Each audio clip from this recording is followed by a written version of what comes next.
aja berasal dari uap panas bumi ya. Jadi ini suhu airnya juga hangat, seperti air rebus yang sudah mulai mendingin. Saya coba Mama ya.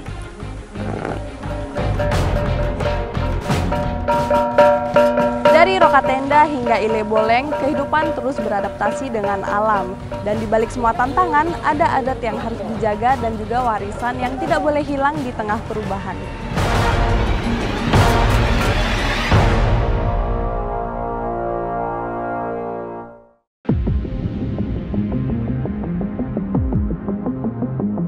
Daratan Flores, negeri timur Indonesia yang terkenal akan alamnya yang eksotis. Tak hanya indahnya lautan, deretan gunung juga membentang megah di atas daratannya. Berada di lempeng Indo-Australia dan Eurasia, banyak gunung api aktif di wilayah timur Indonesia ini. Antara lain, Gunung Ile Boleng di Adonara dan Gunung Rokatenda di Palue, Kabupaten Sika. Di balik kemegahan kedua gunung ini, terdapat tradisi yang terus dijaga dan kisah perjuangan untuk bertahan hidup di lereng cincin api Pasifik.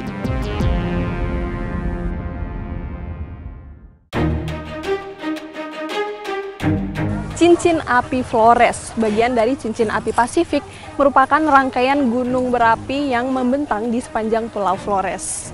Dan perjalanan saya kali ini akan menuju ke Pulau Palue untuk mengulik kehidupan masyarakat yang tinggal di bayang-bayang gunung api. Tapi perjalanan ini kita mulai dulu dari Pasar Ropa yang merupakan tumpuan bagi masyarakat Pulau Palue. Karena disinilah ekonomi mereka berputar, baik untuk menjual hasil bumi maupun untuk membeli kebutuhan sehari-hari.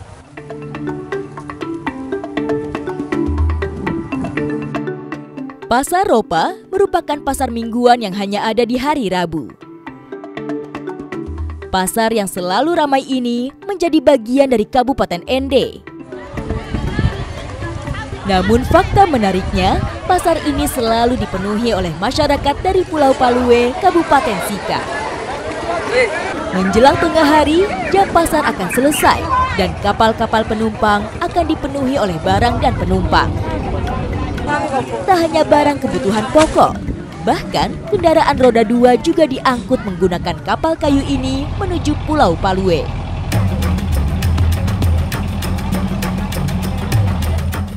Dari perbincangan saya dengan warga Palue, kapal ini menjadi satu-satunya akses untuk mereka menapaki daratan di luar pulau.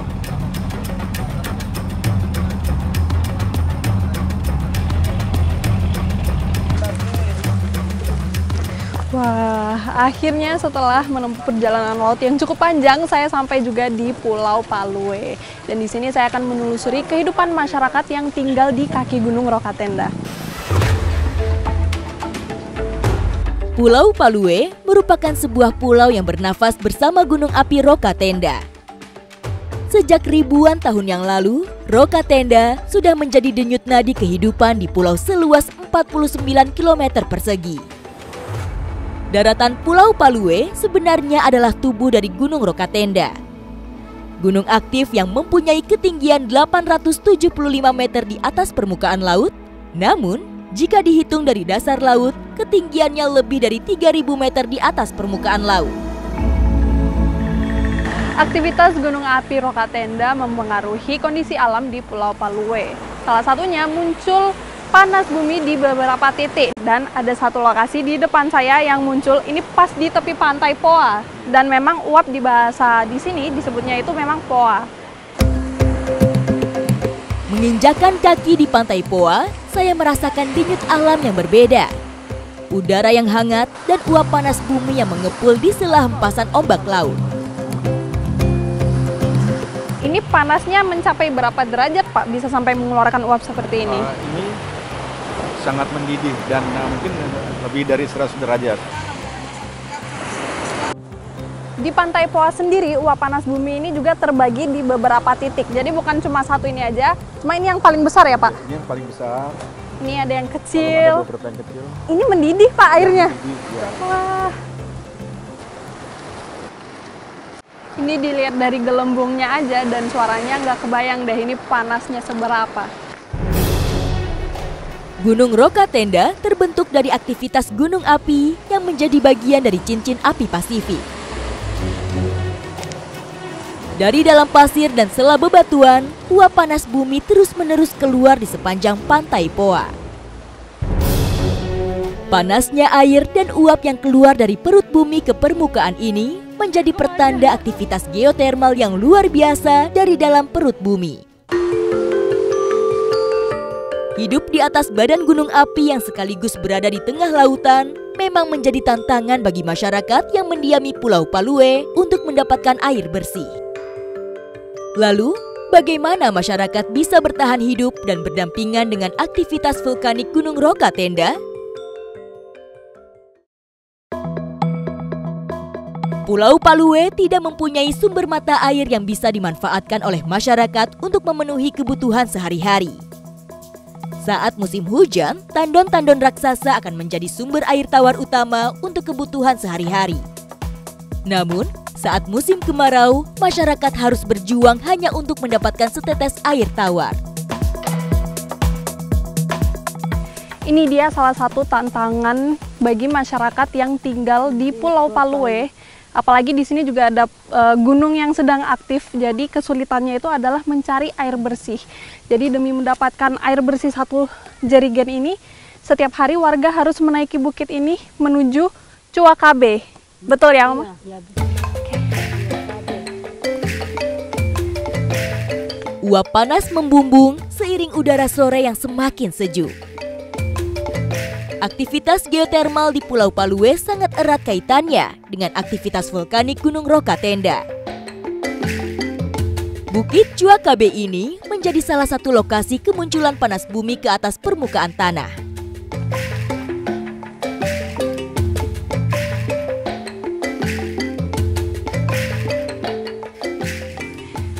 Jadi karena di Pulau Palue ini tidak ada sumber air alami, jadi untuk mendapatkan air bersih, warga menggunakan salah satu cara yang terinspirasi dari penyulingan minuman tradisional. Dan cara ini dibawa ke Pulau Palue ini pada tahun 1960 dan akhirnya diterapkan di panas bumi yang dikeluarkan oleh gunung aktif yang terdekat, yaitu Gunung Rokatenda. Deretan pipa-pipa bambu tersusun rapi di atas bukit yang mempunyai pemandangan indah ke arah laut dan Gunung Rokatenda sekaligus. Bambu ini adalah instalasi kondensasi uap panas dari panas bumi hingga keluar menjadi tetesan-tetesan air tawar yang menyambung kehidupan masyarakat di pulau ini. Pipa bambu ini menjadi teknologi sederhana yang sangat efektif dan bermanfaat untuk mendapatkan air tawar di bawah gunung api ini. Nah, air yang dihasilkan dari uap panas bumi ini itu menjadi salah satu sumber air yang bisa dikonsumsi di sini. Dan ini airnya bisa langsung diminum ya, Mama? Saya boleh coba? Saya coba ya. Airnya aja berasal dari uap panas bumi ya. Jadi ini suhu airnya juga hangat. Seperti air rebus yang sudah mulai mendingin. Oke, ini kayaknya cukup. Saya coba, Mama ya. Rasanya nggak ada rasa yang macam-macam atau yang aneh. Memang rasanya seperti air konsumsi, seperti air yang biasanya kita minum sehari-hari. Hanya saja lebih hangat.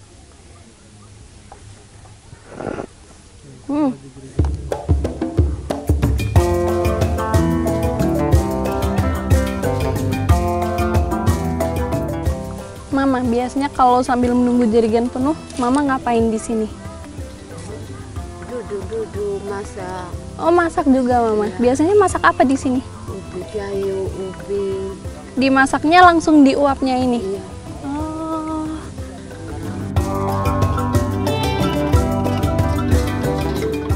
Nah, jadi kalau misalnya kita ikutin ini sampai ke sumbunya, ini dulunya di sini sebelum dipasang seperti ini, itu bawahnya ada lubang yang mengeluarkan uap ya. Jadi dari uap itu dipasang bambu yang akan membuat proses uap ini berubah menjadi cairan. Jadi karena bambu ini tidak mengantarkan panas, jadi di sini dia mendingin dan menjadi cairan sampai bisa menetes di ujung. Nah, ini uap yang keluar nih, kalau tangan kita disimpan di atas kayak gini, itu rasanya panas di tangan. Setiap tetes air dari pipa bambu ini adalah buah kesabaran dan kearifan lokal masyarakat yang mendiami Palue. Setiap sore, masyarakat datang membawa jerigen-jerigen kosong untuk mengambil air tawar yang telah mereka kumpulkan tetes demi tetes. Lokasi ini seolah menjadi oase kecil di tengah kerasnya alam gunung api. Oke. Jadi karena dalam proses memperbaiki menggunakan serabut kelapa ini panas sekali. Jadi saya perlu bantuan bambu ini buat nusuk ke dalam.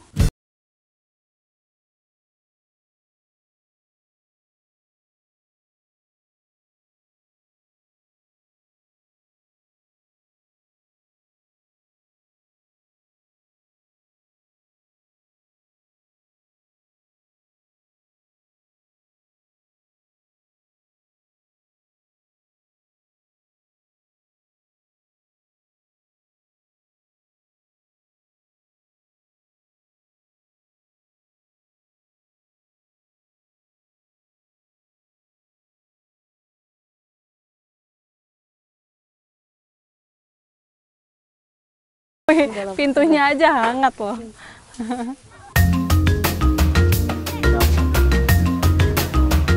Jadi memang di sini masing-masing keluarga itu memiliki sumbunya dan memang ada yang terbuka kalau biasanya ada yang nungguin, dan kalau ditinggalin ini dibuatin semacam rumah seperti ini.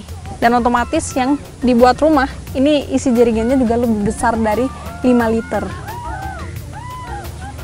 Jadi nunggunya lebih lama. Kemudian tinggal kesini untuk ambil gitu ya. Ada dua cara mengumpulkan air uap ini. Ada yang ditunggu, ada pula yang ditinggal semalaman. Tidak jarang juga warga kesini membawa umbi-umbian untuk dikukus untuk mengisi waktu sambil menunggu jerigennya penuh. Mau ditutup kah? Permisi. Ya. Nah. Jadi ini sambil piknik mama ya.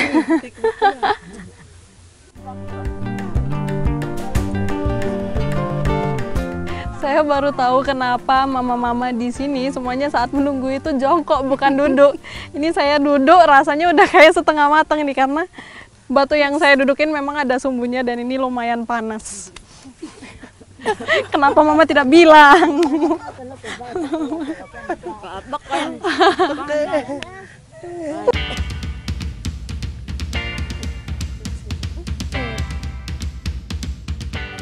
Ini yang besar. Masih panas.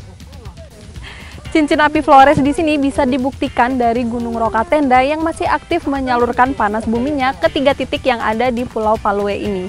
Bahkan ini dipakai untuk mengukus ubi aja bisa mateng dalam hitungan menit. Cepet banget ya. Jadi sambil menunggu kita bisa seru-seruan makan nih. Hai. Perjuangan masyarakat Palue dalam mencari sumber air kehidupan menjadi bukti bahwa kearifan lokal bisa menjadi solusi untuk menjawab tantangan alam.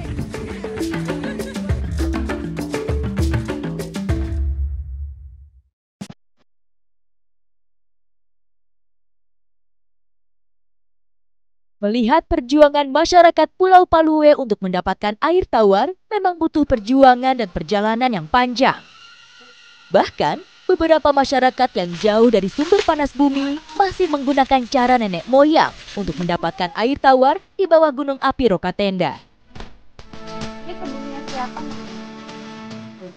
Air tawar yang didapat dari panas bumi tidak bisa menjangkau ke seluruh masyarakat yang tinggal di Pulau Palue.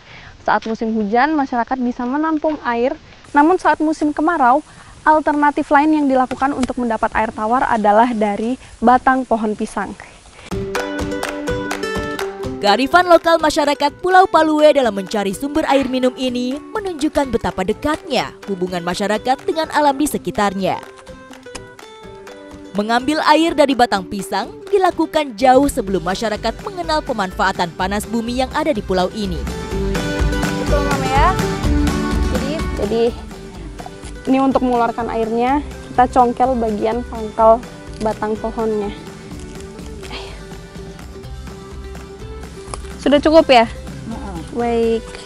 Nah, jadi dari batang pohon pisang ini itu yang dilubangi tidak sampai setengahnya, karena kalau sampai terlalu dalam nanti pohonnya bisa tumbang. Jadi bagaimana caranya bisa melubangi batang pohon tapi pohonnya tetap hidup dan tetap memberi air. Batang pisang banyak menyimpan cadangan air dalam lapisan kulitnya yang tebal, terutama pada inti batang yang menyalurkan air dari akar ke atas batang dan daun. Setelah dilubangi, alirkan air dari dalam batang pisang menggunakan bambu ke daun yang digunakan untuk penampungan. Simpan di sini Mama ya. Nah, jadi satu daun yang dibagi menjadi dua ini cukup untuk dijadikan alas sekalian untuk menampung air dari batang pohon ini. Biasanya berapa lama ditinggal ini Mama? Ini malam. Satu malam. Dengan penuh ketelatenan, ina-ina ini menunjukkan cara mencari air yang sudah mereka dapatkan secara turun-temurun. Mencari air dari batang pohon pisang adalah cara turun-temurun di sini yang bukan hanya mengajarkan bagaimana bertahan hidup, namun juga bagaimana masyarakat mencari kehidupan di tempat yang tampaknya tidak mungkin. Dan mama-mama inilah orang-orang tangguh yang masih bertahan di lereng Gunung Rokatenda.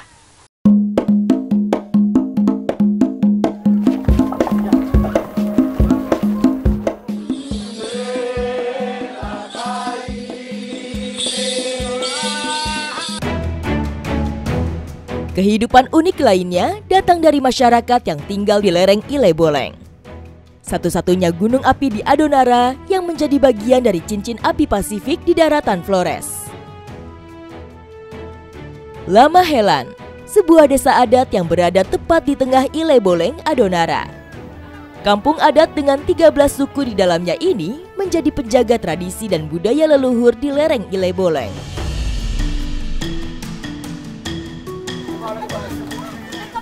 Setiap suku yang ada di desa Lamahelan ini memiliki rumah adatnya masing-masing, dan di tengah desa yang mengikuti perkembangan zaman masih ada rumah adat dari satu suku yang masih mempertahankan bangunan aslinya, yaitu suku Lamanele II.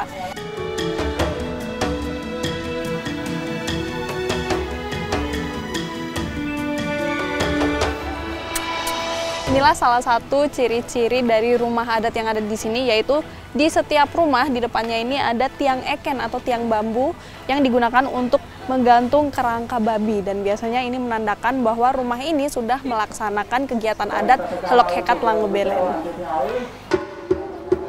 Selamat sore Mama.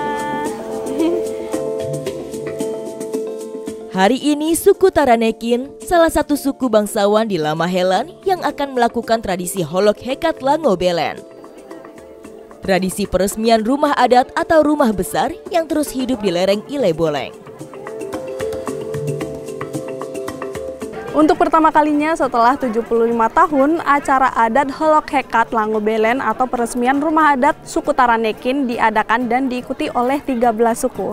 Dan hari ini saya ikut membawa ulah kelekat bersama mama-mama dari suku Nimunuho III menuju Lango Adat Taranekin. Letak desa adat yang berada di lereng Ile Boleng yang curam membuat rumah-rumah di sini letaknya berundak-undak.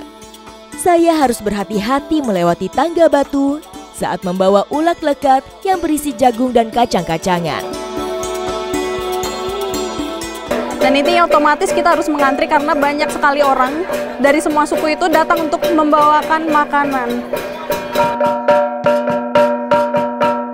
Letak rumah adat juga menunjukkan kasta dari setiap suku. Seperti suku Taranekin, suku bangsawan yang rumah adatnya berada di kampung bagian atas.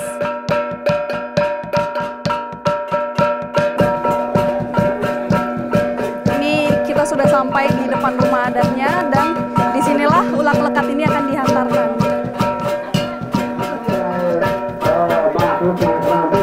Jadi ulak lekat ini memang hanya perempuan saja yang menghantarkan, sedangkan laki-laki mengantarkan hewan-hewan biasanya nanti di malam hari. Dalam tradisi tanah Flores, sirih menjadi lambang penghormatan dan persaudaraan. Termasuk dalam upacara Holok Hekat Lango Belen ini. Sambil menunggu penyerahan ulak lekat selesai, para wanita disuguhi sirih pinang.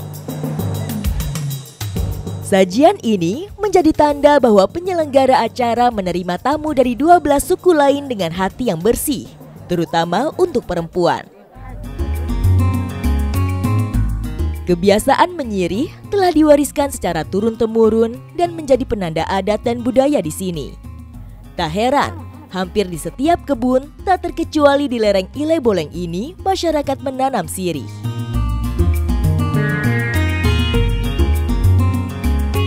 Kebutuhan buah sirih terus meningkat, terutama menjelang acara adat seperti Holok Hekat Langobelen. Menyelenggarakan ritual besar di lereng gunung yang terjal seperti ini memang tidak mudah. Jalan dan lokasi yang sempit membuat acara dan lokasi harus diatur sedemikian rupa supaya tidak berdesakan. Jadi karena kontur desa di sini itu berada di gunung dan berbukit-bukit, di sini banyak tangga yang kecil-kecil, dan bayangkan ada acara besar dengan tamu sebanyak ini, jadi semuanya itu harus serba diatur supaya alur acaranya tetap berjalan dengan lancar. Makanan yang tersaji merupakan olahan khas dari Lamahelan. Ritual ini juga menjadi simbol kerukunan dan kerjasama antar suku yang ada di sini.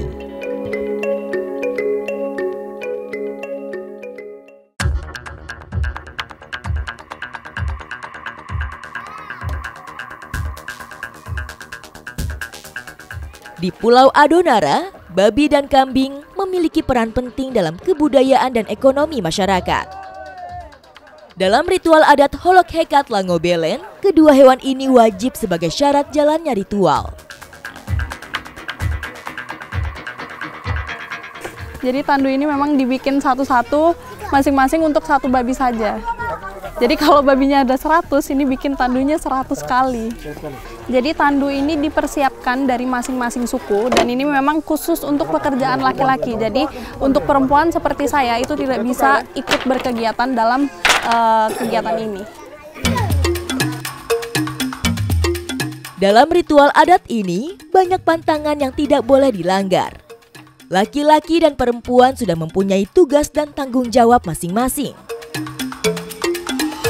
Dalam acara adat ini, setiap suku wajib menyumbangkan 1 ekor babi dan 1 ekor kambing. Dan khusus untuk suku Taranekin, karena suku ini yang menyelenggarakan kegiatan ini, jadi setiap 1 kakak wajib menyumbangkan 1 babi dan 1 kambing.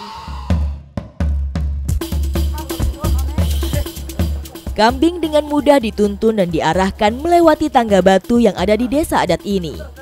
Sedangkan babi harus ditandu supaya tidak berontak dan mudah dibawa ke lokasi ritual.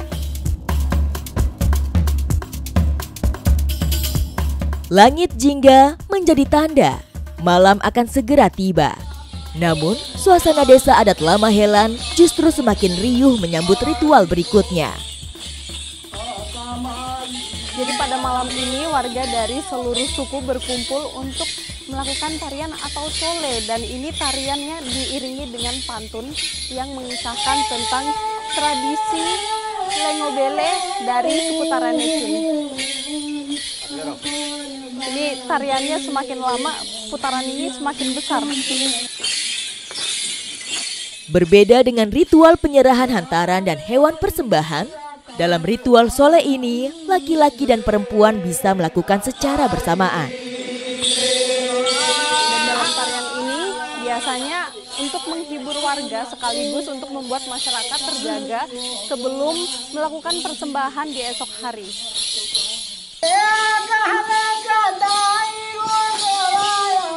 Semakin lama tarian ini juga semakin naik temponya dan semakin melebar juga, jadi sangat dibutuhkan fokus di sini.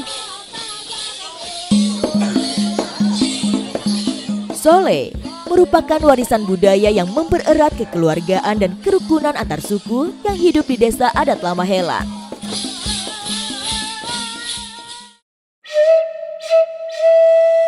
Hari telah berganti. Tiba saatnya acara puncak tradisi Holok Hekat Langobelen dimulai. Ini dia suasana di keesokan pagi dari acara Holok Hekat Langobelen, dan di sini penontonnya semakin meriah ya, semakin banyak, dan acara ini akan dimulai dengan pemotongan hewan yang akan diiringi dengan lagu tradisional. Binatang ternak sering dianggap sebagai simbol status sosial yang digunakan dalam upacara adat. Dalam puncak acara ini, setiap kepala suku dari 12 suku lain akan datang menyerahkan hewan persembahan berupa kambing dan babi kepada kepala suku Taranekin. Lengkap dengan senjata khas yang akan digunakan untuk memotong hewan persembahan. Jadi dalam rangkaian kegiatan ini dari 13 suku itu datangnya satu-satu dan mereka membawa hewan persembahan yaitu 1 babi dan 1 kambing, dan disambutlah dengan tarian pedung oleh tuan rumah. Setiap kedatangan perwakilan suku akan disambut hangat oleh suku Taranekin sebagai tuan rumah dengan iringan musik tradisional dan tarian. Sambutan ini juga menjadi penawar lelah untuk mencapai lokasi rumah adat Taranekin yang berada paling atas di lereng Ile Boleng.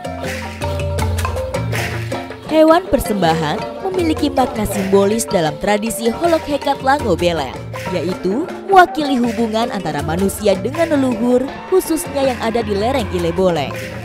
Dalam ritual ini, setiap kepala suku akan bergiliran memotong hewan persembahan yang telah disumbangkan dalam acara ini. Saat ini sudah dilaksanakan pemotongan dari beberapa hewan dan bisa dilihat suasananya, antusiasnya warga seperti apa di sini, karena memang terakhir dilakukan sudah 75 tahun yang lalu, yang berarti di sini adalah generasi kedua yang menyaksikan acara adat dari suku Taranekin ini. Pemotongan hewan persembahan menjadi acara inti dalam ritual Holok Hekat Lango Beleng. Hari ini ada ratusan ekor kambing dan babi yang akan dipersembahkan untuk peresmian rumah adat. Setelah dipotong, hewan persembahan akan diserahkan kembali ke masing-masing suku untuk dikuliti dan dibersihkan dagingnya.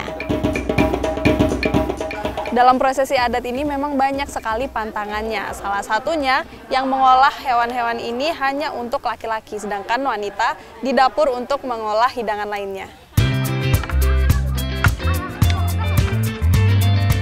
Kali ini, saya boleh mengikuti proses memasak nasi khas Lamahelan. Nasi yang hanya boleh dimasak di dapur rumah adat menggunakan periuk tanah. Nah, jadi setelah dagingnya selesai dimasak semua, sekarang proses selanjutnya adalah giliran para perempuan untuk memasak di dapur. Dan yang dimasak adalah kacang merah. Setelah kacang merah selesai, baru nasi jagung. Nasi khas Lamahelan tidak menggunakan beras pada umumnya, melainkan campuran antara kacang-kacangan dan jagung yang tumbuh di lereng Ile Boleng. Nah, jadi kalau melanjutkan aktivitas di sini itu harus menunggu kegiatan sebelumnya diselesaikan dulu. Sama halnya dalam adat ini juga kegiatan sekecil apapun seperti memasak juga harus menunggu masakan sebelumnya matang, baru masakan berikutnya dilanjutkan. Seperti wata ini adalah campuran dari beras dan juga jagung yang ditumbuk menjadi satu. Jadi setelah kurang lebih setengah jam ini kacang merahnya sudah matang dan ditiriskan. Nanti setelah ini ganti nasi jagungnya dimasak dan kacang merahnya dicampur lagi. Jadi dijadikan satu di sini lagi Mama ya. Watanya dipindahin dulu untuk dicuci, dibersihkan, baru nanti dimasak dan dicampur dengan kacang merah. Cukup Mama? Cukup. Cukup ya? Oke. Seperti cuci beras biasa toh Mama? Iya. Oke. Memasak secara adat ini mengajarkan saya arti kesabaran yang tersirat dalam setiap kegiatan adat.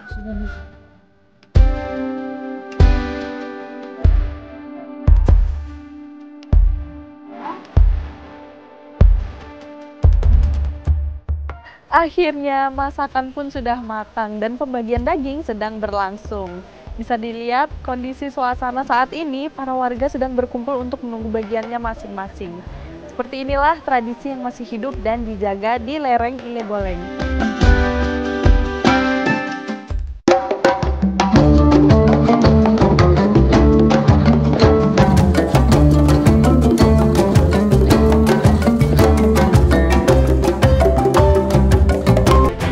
Lereng Ile Boleng tak hanya menjadi naungan hidup bagi masyarakat adat, Namun, di balik gunung api yang tertidur ini memberikan kesuburan bagi masyarakat di sekitarnya. Kita lanjut. Wih, tangganya tinggi-tinggi sekali. Tangganya tinggi sekali. Ini kita baru masuk ke desa dan yang bikin saya amazed, di gerbang itu terdapat ukiran orang yang tulisannya Danulagan Likolewo. Danulagan itu nama orang dan Likolewo itu artinya adalah penjaga kampung. Iya. Jaganya di gerbang yang ini dulu, Mama. Wilayah adat di lereng Ile Boleng ini mempunyai beberapa pintu. Salah satunya pintu samping yang secara adat selalu dijaga oleh leluhur dari mara bahaya. Ile Boleng menjadi salah satu gunung api strato dengan ketinggian 1659 meter di atas permukaan laut. Sehingga permukiman di sekitarnya mempunyai kontur yang cukup miring.